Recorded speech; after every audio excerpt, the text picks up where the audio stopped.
Hello everyone, आप सबका law वाली के चैनल में स्वागत है।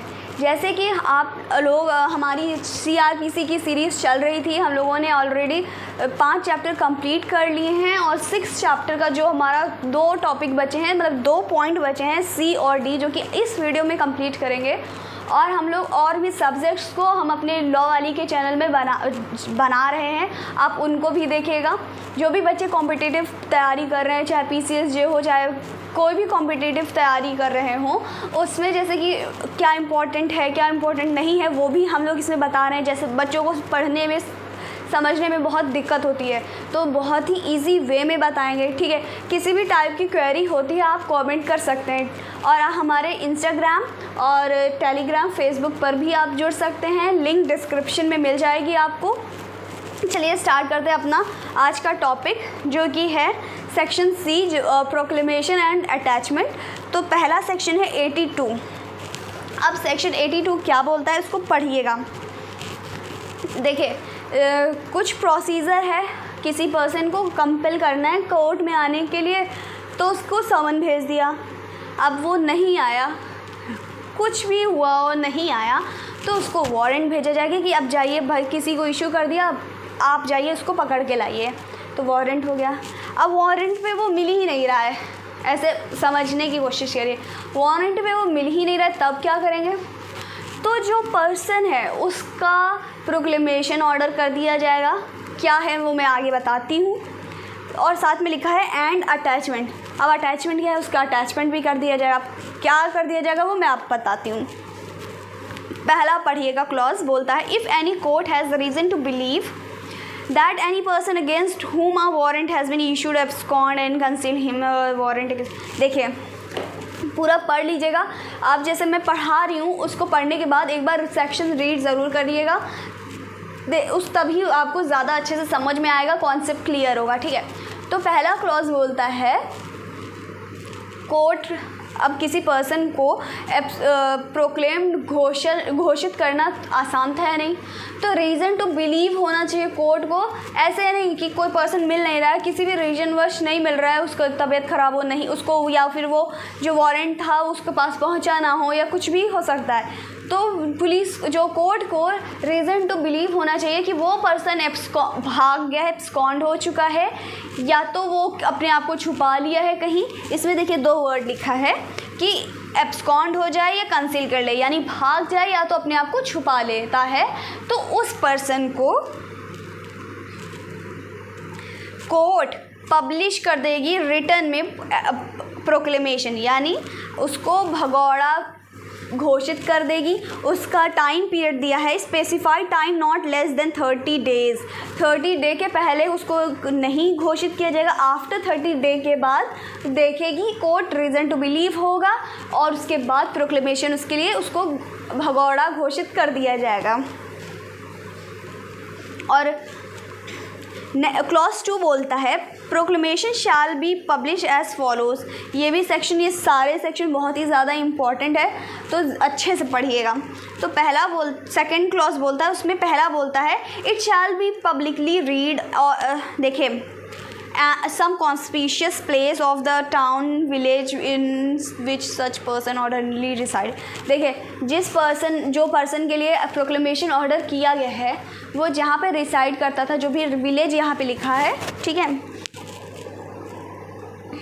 टाउन और विलेज, जिस भी टाउन और विलेज में वो पर्सन रह रहा था वहाँ पे क्या किया जाएगा, पब्लिकली रीड किया जाएगा कि भैया ये पर्सन है, ये भगौड़े घोषित कर दिए गए हैं, तो अगर उनको वो मिले तो उन्हें पकड़ा जाए, ठीक है। दूसरा कि जैसे कॉन्स्पिशियस पार्ट होता है जो सब जगह दिखे, जैसे आप लोगों ने देखा होगा, कई सबसे ज़्यादा ये पेपर छपाए जाते हैं कि ये गुमशुदा, इनको पकड़े, आप इनको ये मिले तो आप हमें इस नंबर पे कॉल करें, आपको इतना। और कई ऑफेंस में ये होता है कि ये जैसे कि आपको विकास दुबे वाला केस याद होगा, तो उसमें उसको प्रोक्लेमेशन उसके लिए ऑर्डर कर दिया गया था और उसमें 5 लाख का शायद इनाम भी दिया गया था, रखा गया। अब अगर जो पकड़ेगा उसे ये इनाम मिलेगा। तो इसी को ही प्रोक्लेम्ड ऑफेंडर बोलते हैं, जो भाग जाते हैं, जिन्हें भगौड़ा घोषित कर दिया जाता है। और ये प्रोसीजर है कि उस जहाँ पे वो रहता था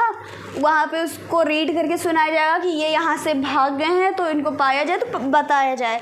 और दूसरा कि किसी भी कॉन्स्पिशियस पार्ट में जो दिखते आए, डायरेक्टली आँख मेरी नज़र ऐसे गई तो वहाँ पे डायरेक्टली दिख जाए कि हाँ ये पेपर लगा, इनको पकड़ना है।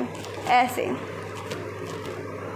क्लॉज बी बोलता है जहाँ पे वो रह रहा था, जिस घर पे रह रहा था, उस घर पे भी उसके कॉन्स्पिशियस पार्ट पे वो चीज़ लगा दी जाएगी कि इनका पर्चा कि भाई ये भाग चुके हैं, इनको पकड़ा जाए। ठीक है, ऐसे हम लोगों ने समन में भी पढ़ा था, अगर आपको याद होगा। अगर मैं गलत हूँ तो मुझे इसे करेक्ट करिएगा।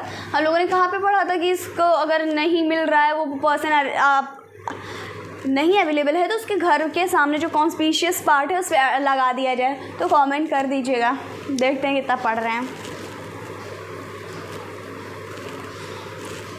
क्लॉज सी बोलता है जैसे कि वो पर्सन प्रोक्लेमेशन ऑर्डर कर दिया है गया है, तो वो जो कोर्ट है, कोर्ट हाउस है, कोर्ट के बाहर उसको वहाँ पे भी एक प्रोक्लेमेशन ऑर्डर चिपका दिया जाएगा। ठीक, ये सी बोलता है।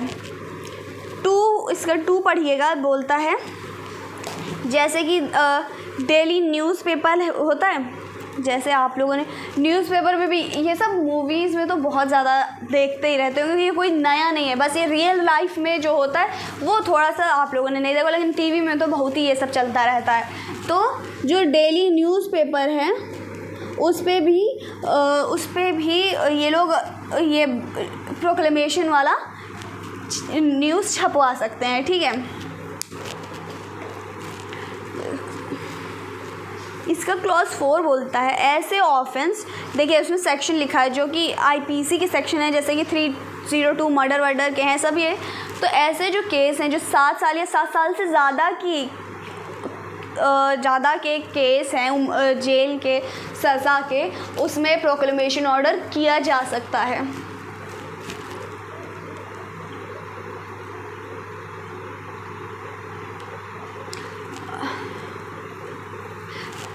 क्लॉज 5 में कुछ नहीं, वही द प्रोविजन सबसेक्शन 2 और 3 shall apply declaration made by court और under clause 4 as they apply proclamation publish. जैसे कि मतलब देखिए, कोर्ट को रीज़न टू बिलीव होना चाहिए, है ना। ऐसे तो ऑर्डर कर नहीं देगा कि भैया उनको भगौड़ा घोषित करना काफ़ी ख़राब चीज़ माना जाता है देखा जाए तो इसलिए ये सब चीज़ों का ध्यान देना पड़ता है। क्लॉज अब सेक्शन 83 में आ जाइए, attachment of property of person abscond. आप देखिए जैसे सेक्शन सी हम लोगों ने जब देखा, उसकी हेडिंग प्रोक्लेमेशन एंड अटैचमेंट लिखा हुआ था। तो प्रोक्लेमेशन तो हो गया कि भैया अगर वो भाग गए, अपने आप को कंसील कर लिए हैं, तो उनके खिलाफ प्रोक्लेमेशन को ऑर्डर कर दिया जाएगा, प्रोक्लेमेशन घोषित कर दिया जाएगा। ठीक है, साथ ही साथ अटैचमेंट कर दी जाएगी। अब अटैचमेंट क्या होगा, जो भी उस पर्सन की प्रॉपर्टी है उसको जब्त कर ली जाएगी। भैया आपको समन भेजा गया, नहीं आया, वारंट भेजा गया, नहीं मिले, अब आप प्रोक्लेमेशन ऑर्डर होने के बाद भी आप नहीं आए, तो जो आपकी जितनी भी प्रॉपर्टी है उसको अटैच कर ली जाएगी। इस प्रॉपर्टी को पूरा, होली या पार्शली, यानी आप पूरी भी या आधी या जितना कोर्ट को थिंक फिट लगता है उतना उसकी प्रॉपर्टी को अटैच कर दिया जाएगा। ठीक है,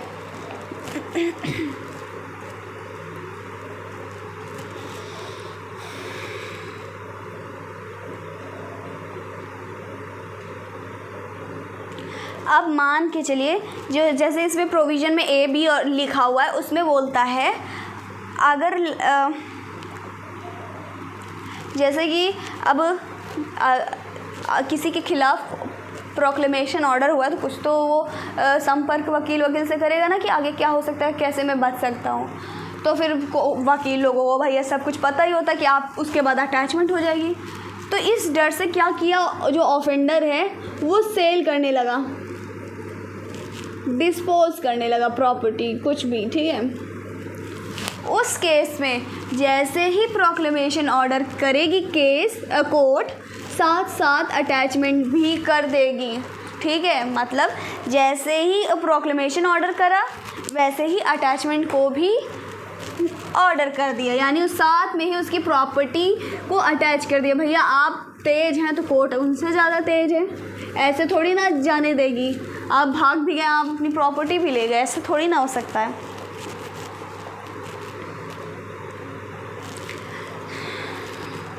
क्लॉज 2 बोलता है, अब अटैचमेंट कौन करेगा? जिस जगह पे वो प्रॉपर्टी है, मान के चलिए यहाँ की प्रॉपर्टी है, ये एरिया है यहाँ पे, और रहते कहीं भी प्रॉपर्टी हम इंडिया में किसी भी जगह पे ले सकते हैं। भले ये हमारा लीगल राइट है, फंडामेंटल राइट नहीं है, लेकिन हमारे पास राइट है कि हम अब तो जम्मू कश्मीर में भी ले सकते हैं। अब तो वो आर्टिकल हट गया है ना, तो उस हिसाब उसमें जो यहाँ का डीएम होगा, उस एरिया का डिस्ट्रिक्ट मजिस्ट्रेट होगा, वो उस प्रॉपर्टी को अटैच करेगा, ठीक। जैसे आप लोग पढ़ रहे होंगे तो दिमाग में ये क्वेश्चन आया होगा ना कि ये प्रॉपर्टी कौन अटैच कर सकता है। अटैच तो हो जाएगी लेकिन कौन करेगा? तो डिस्ट्रिक्ट मजिस्ट्रेट यानी डीएम अटैच करेंगे।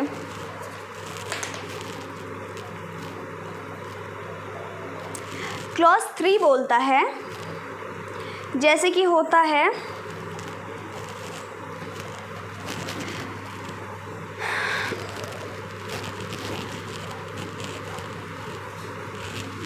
किसी पर्सन ने, जो ये भागे हुए पर्सन है जिनके खिलाफ वारंट आया था, ये इन्हीं के खिलाफ प्रोक्लेमेशन ऑर्डर हुआ है, तो इनसे किसी ने डेब्ट लिया था, ठीक। या इनकी और कोई मूवेबल प्रॉपर्टी है, यानी मूवेबल चलने वलने वाली भूमि, जैसे इमूवेबल प्रॉपर्टी हमारी ज़मीन वमीन हो गई, तो वैसे मूवेबल जो चलने वाली होती है, ऐसी कोई प्रॉपर्टी है।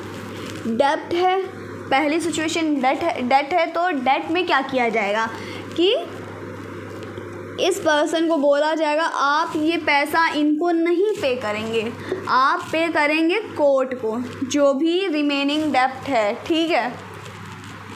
और जो मूवेबल प्रॉपर्टी है उसको भी वो कोर्ट जब्त कर लेगी, ठीक। या उससे जैसे किसी भी टाइप का रेंट आ रहा हो, किसी भी टाइप का प्रॉफिट आ रहा हो, तो वो कोर्ट के पास जाएगा।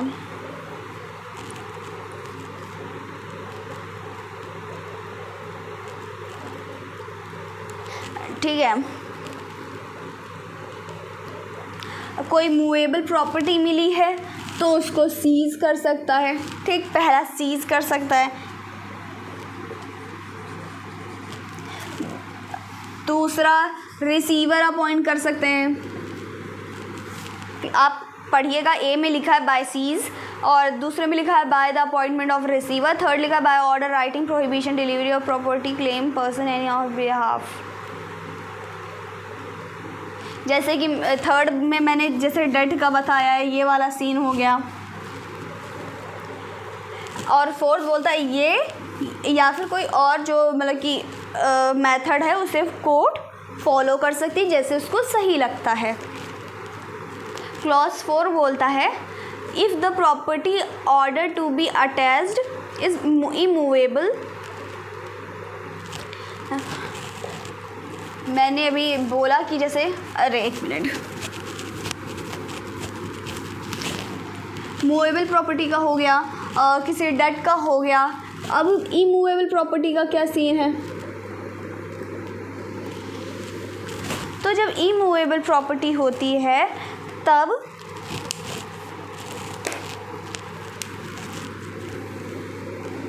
मैंने अभी बताया था उसमें प्रॉपर्टी कौन जब्त करता है? डीएम करता है, ठीक है। तो जैसे इमूवेबल प्रॉपर्टी है तो कलेक्टर ने क्या किया, उस प्रॉपर्टी को जब्त कर लिया, ठीक। वो क्या क्या कर सकता है, उसमें पोजेशन लगाएगा, ठीक है। अब ना पोजेशन लगाएगा वरना तो वो बेच भी सकता है ना प्रॉपर्टी, डिस्पोज भी कर सकता है, कुछ भी कर सकता है। नुकसान किसका? हम कोर्ट का ही ना होगा, या फिर रिसीवर अपॉइंट कर देगा। अब रिसीवर क्यों अपॉइंट किया जाएगा? जैसे मैंने बताया, आप किसी भी प्रॉपर्टी से कोई भी प्रॉफिट आ रहा है, रेंट आ रहा है, कोई भी प्रॉफिट, तो वो चीज़ को लेने के लिए कलेक्टर अपॉइंट कर सकता है। ठीक,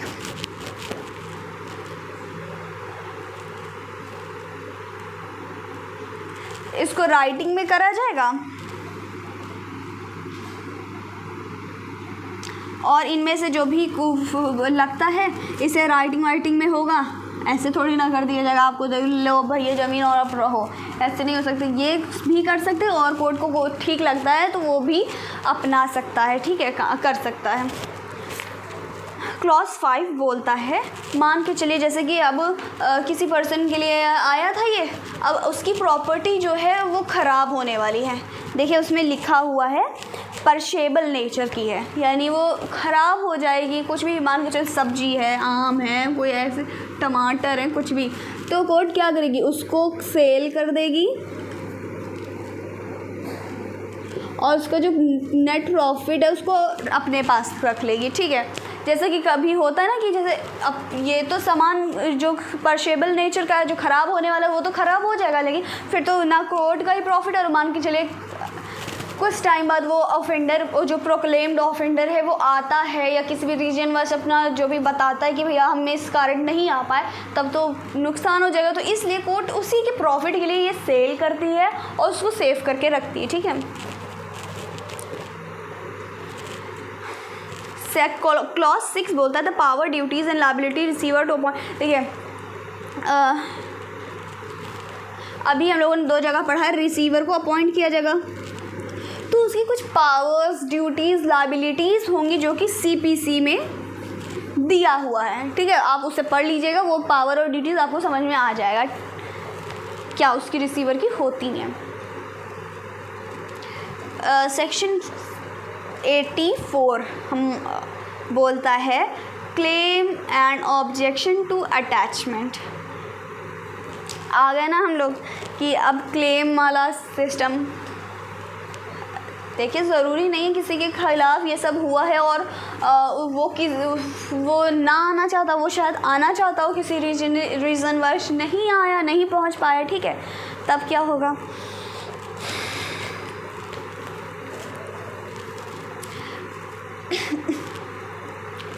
क्लॉज 1 बोलता है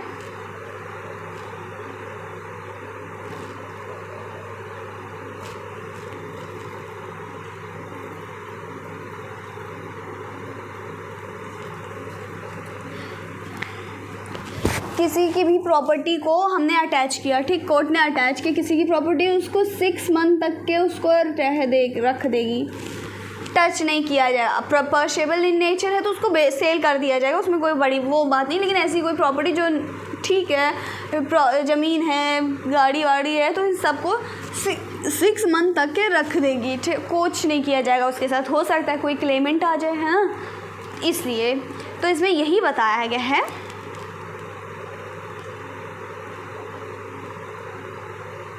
अब इसका एक एग्जाम्पल के साथ मैं बताती हूँ।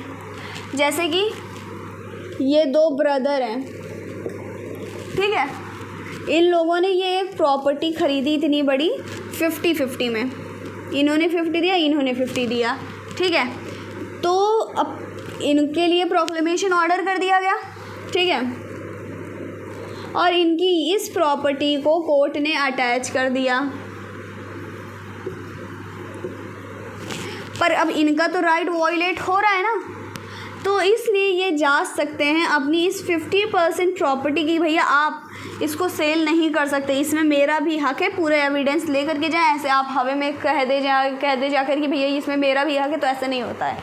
ठीक है, तो वो क्लेम कर सकता है कि ये मेरी ज़मीन है, इतने में मेरा हक है, इतना मुझे प्रोवाइड किया जाए, इसको नहीं कर सकते हैं।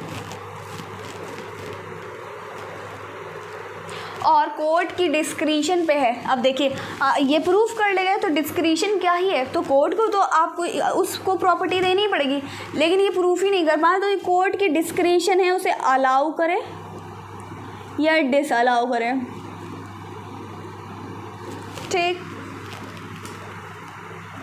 प्रोविज़न बोलता है इसका, जैसे जो क्लेमेंट है, मान के चलिए ये क्लेमेंट है, इनकी डेथ हो जाती है, तो जो इनके लीगल हेयर हैं, लीगल रिप्रेजेंटेटिव हैं, वो इस प्रॉपर्टी को पर क्लेम कर सकते हैं। क्लॉज 2 बोलता है claim or objection under subsection 1 may be preferred made court by which order attachment issued claim has been attached order in law subsection 1। ठीक है, एक मिनट।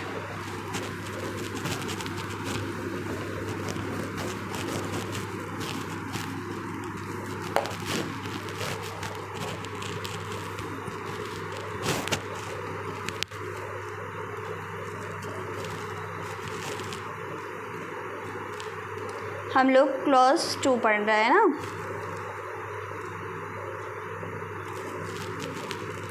अब जैसे कि हम क्लेम का हो गया है ना, तो अब क्लेम करेंगे कैसे, कहाँ करेंगे, है ना।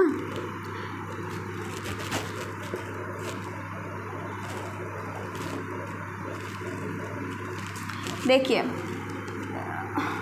जिस कोर्ट ने अटैच की है, पहला कहाँ कर सकती है, जिस कोर्ट ने उस प्रॉपर्टी को अटैच की है उस कोर्ट जा सकते हैं क्लेम के लिए। दूसरा, जो जिस जगह की वो ज़मीन थी वहाँ के CJM के पास जा सकते हैं।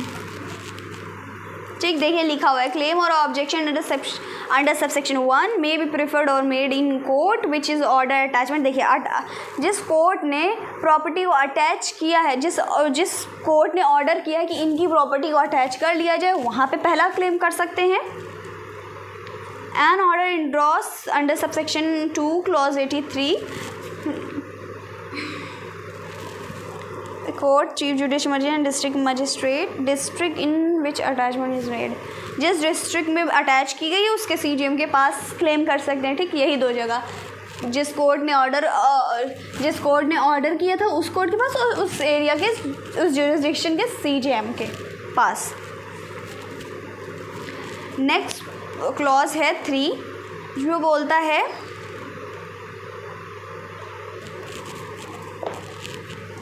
यहाँ पे क्लेम आया है ना कि भैया ये हमारी ज़मीन है, तो जो इंक्वायरी ट्रायल होगा, इंक्वायरी होगी वो इस कोर्ट में ही होगी। ठीक, क्लॉज 3 सिर्फ यही बोलता है।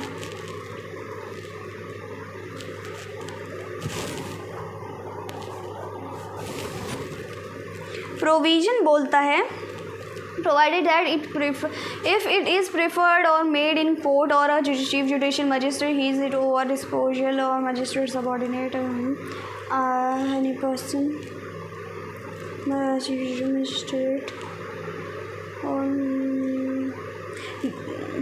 coordinator। देखिए, क्लॉज 4 बोलता है कोर्ट अलाउ कर सकती है, क्लॉज नॉट अलाउ भी कर सकती है। तो उस केस में 1 ईयर के अंदर वो फ्रेश सूट को फाइल कर सकते हैं,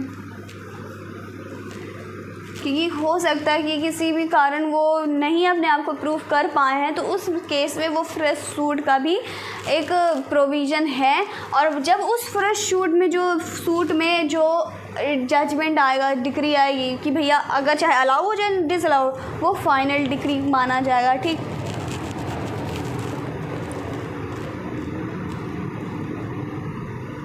और ये 1 ईयर के अंदर करना होता है। बहुत इंपॉर्टेंट है, याद रखिएगा कि फ्रेश सूट कितने समय में कर सकते हैं, तो 1 ईयर में कर सकते हैं। नेक्स्ट सेक्शन है 85 release sale and restoration at property. देखिए, कोई भी ऑफेंडर है जो प्रोक्लेम्ड ऑफेंडर है, उसके खिलाफ जो निकला है, तो उसकी जो प्रॉपर्टी को जैसे सही टाइम पे आ गया है वो पर्सन, तो उसको उस प्रॉपर्टी को दे दिया जाएगा। ठीक, उसी को ही सेम, देखिए साफ लिखा हो, इफ़ द प्रोक्लेमेशन पर्सन, जो स्पेसिफिक टाइम पे वो पर्सन अपना प्रोक्लेमेशन जो हुआ है जिसका स्पेसिफिक टाइम पे आ जाता है, जो टाइम दिया है इस टाइम ड्यूरेशन में आना है आपको, आप आ जाते हो तो आपको प्रॉपर्टी मिल जाएगी। ठीक, क्लॉज 2 बोलता है, मान के चलिए देखिए 6 मंथ का टाइम दिया हुआ है। 6 मंथ में अगर आ गया पर्सन तो उसको प्रॉपर्टी रिलीज़ कर दी जाएगी, नहीं आया तो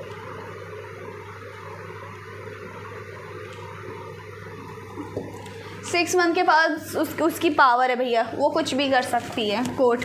अगर जैसे मान के पर्चेबल इन नेचर है तो उसी वक्त सेल कर देगी, और जो नेट प्रॉफिट टाइम पे आ गया तो भैया उसको तो उसका कुछ सामान मिलना चाहिए ना, तो उसको वो नेट प्रॉफिट दे दिया जाएगा। अगर वो टाइम पे नहीं आता तो उसका पैसा ज़ब्त हो जाएगा। अगर प्रॉपर्टी है, प्रॉपर्टी को 6 महीने बाद सेल।